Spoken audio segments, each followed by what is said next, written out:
And talking about that, I was catching up on reading The National, because I read The National every week, every day in fact, so that you don't have to. And I keep up to date with the latest craziness that they come out with. And as I always say, the letters page is an absolute gem for people to kind of get a handle on the Scottish nationalist position on many things.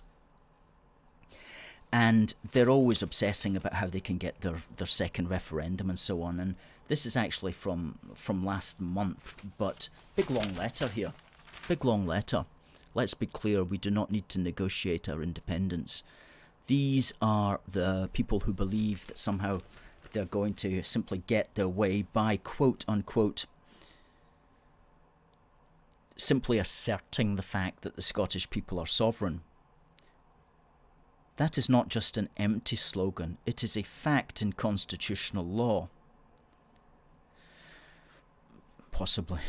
Since this is the case, we can't negotiate our independence unless we negotiate with ourselves, because we are the sovereign power. We as a sovereign people must take our independence, as of course other nations have done. Well, sure, but what happens when the sovereign people declare their sovereign will that they do not want to be separate from the rest of the United Kingdom? And guess what, sir? I won't embarrass you by mentioning your name there, but that is in fact what the Scottish people have done at every election, and since 1707, and when elections started, that is, for most of us, which was to say in the beginning of the 20th century, and also of course famously at the 2014 referendum. And we have an entire chapter here, chapter 9, the SNP and its mandates. And we devote, and I'm really pleased with this chapter, because we devote the entire chapter to 16 claims that the SNP make regarding mandates. And we consider whether or not they are in fact mandates. And the first one is what this gentleman is trying to say, is that somehow there's a mandate because the Scottish people are sovereign and so they have a right to self-determination. And as we say, and I'm reading it here, that's not a sufficient mandate, since the electorate in Scotland regularly exercises its power of self-determination to maintain the Union.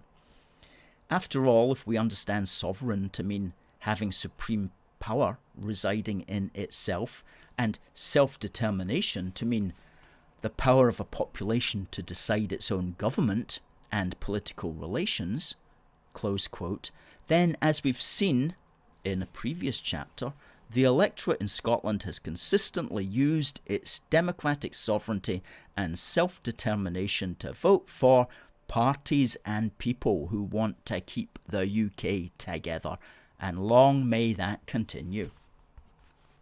And we conclude by pointing out that the most likely way that the SNP will get its way for a second referendum is if the UK government creates the route, because it suits its purposes so to do, such as, for example, a Labour SNP coalition government. That's the big danger, and that's why we must never rest